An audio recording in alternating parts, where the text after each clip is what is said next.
Hey fellas, well, it's that time again, and with Pokemon Master Journeys, Journeys First Volume, as well as the recent debut of Pokemon Evolutions, among other subjects, that would give you like a little Pokemon vlog before I take a break for tomorrow, but I'll be back on Sunday with more videos, so let's get this started. So, the first volume of Pokemon Master Journeys just went live on Netflix.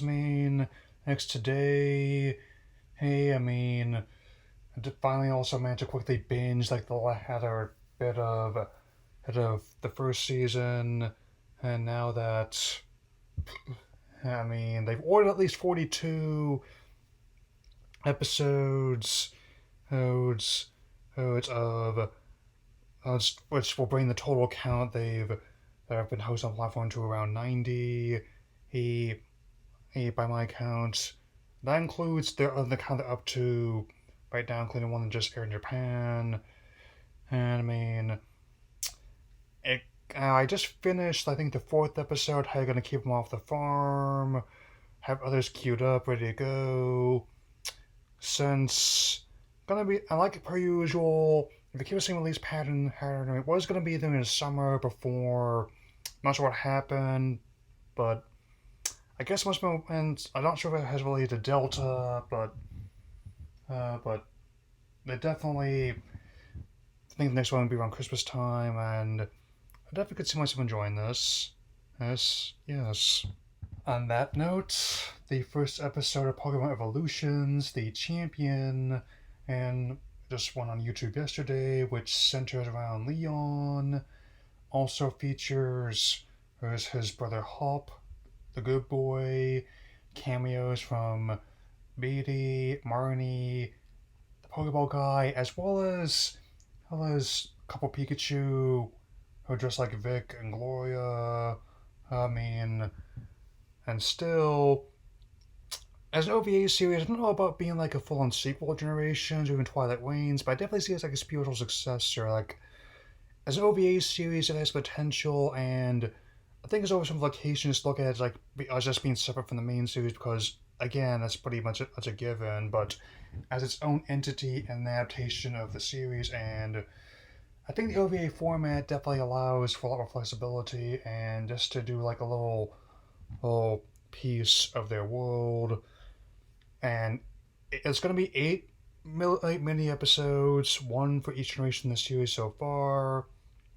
I emphasize so far because of how it's going to be going, and again, in many ways, doing a spin-off of this that's not related to the main series is in many ways kind of like doing like a Star Wars spin-off that doesn't focus on the Jedi.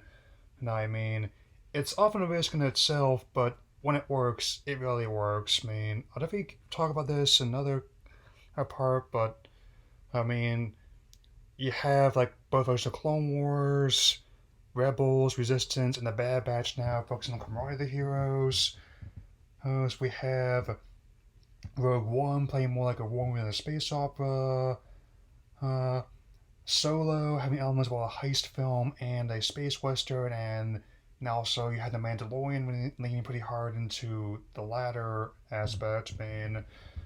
It's, I often argue that show makes better Lone Ranger reboot than the actual one did.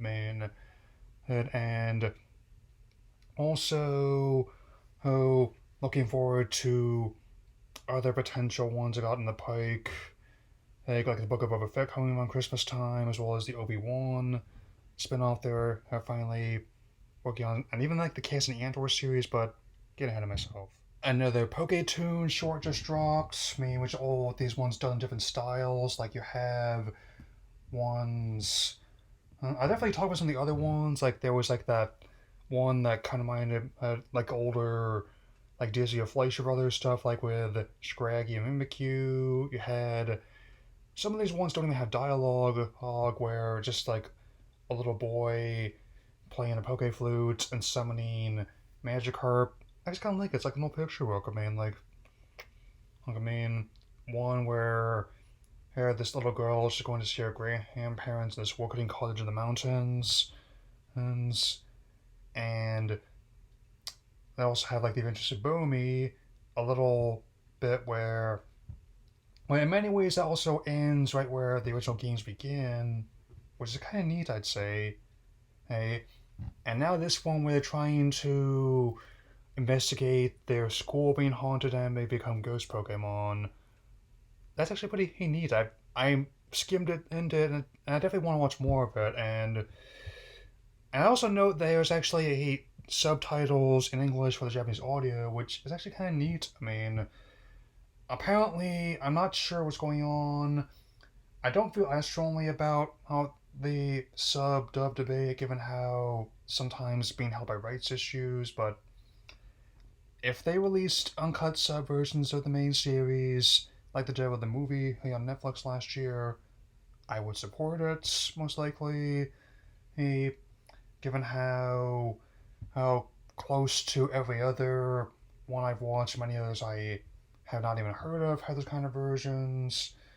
And it is kind of weird that the largest multimedia franchise in the entire world hold, has yet to work out uncut sub releases. People will say the story between that and other ones play out differently. My response to that would be, the story's not over yet. Okay, so to help close this up, in addition to like the Limbo Detective Pikachu sequel, and also both HBO Max and Netflix working on live action spin off series, again, do not take this as fact. I mean, as I push any rumor, I tend to not, I tend to treat them as potentially false until proven true, but apparently they want to reboot Detective Pikachu already before post Netflix spinoff, but I am not sure how that would work personally. I mean, because the previous movie was, I think, actually really quite solid. I mean, it was the first legitimately, objectively good live action adaptation of a main video game, as opposed to just being like enjoyable for the wrong reasons, like the first Mortal Kombat and the Wizard are, and in my case, like the first couple of Tomb Raider movies. I mean, so which also has led to things like the Sonic movie, the Mortal Kombat reboots. I'm also potentially looking forward to this next Resident Evil one, which is going to be more faithful to the games. I don't know whether they're going to. I mean, I presume if they were going to go there, I wouldn't follow the exact same beats the movie did, apart from the main plot of Tim and Detective Pikachu trying to find his dad after he went missing, presumed dead, which was probably events of story. It just, like I said before, or I mean, it's the same. I'm pretty sure the same mentality like other ones were going like this Cowboy Bebop or this Gundam one. I don't, or even this one about what we're doing Gantz, where for every Devilman Crybaby or Castlevania we've gotten from the platform, we've gotten a Death of 2017, and a Fate the Winx saga. Admittedly, hey, I mean, I'm not even a big Winx fan, and I personally found the show's comparator Witch more interesting growing up. But I'm fairly certain if I was gonna take this update, this very cheery, very campy and fun magical girl whole series, I wouldn't be making like a fantasy themed and version 13 Reasons Why personally, but that's just me. Hey, anyway, I mean, again, I wouldn't mind if they did an animated adaptation of the game as opposed to live action, and if they were going to go that route. But again, I also never watched Lucifer. I don't know what to expect, but we'll see. I'm actually kind of interested in Nintendo wanting to experiment more with adaptations because Pokemon Company's been handling that side for the most part. And also the Animal Crossing OVA that came out in the 2000s.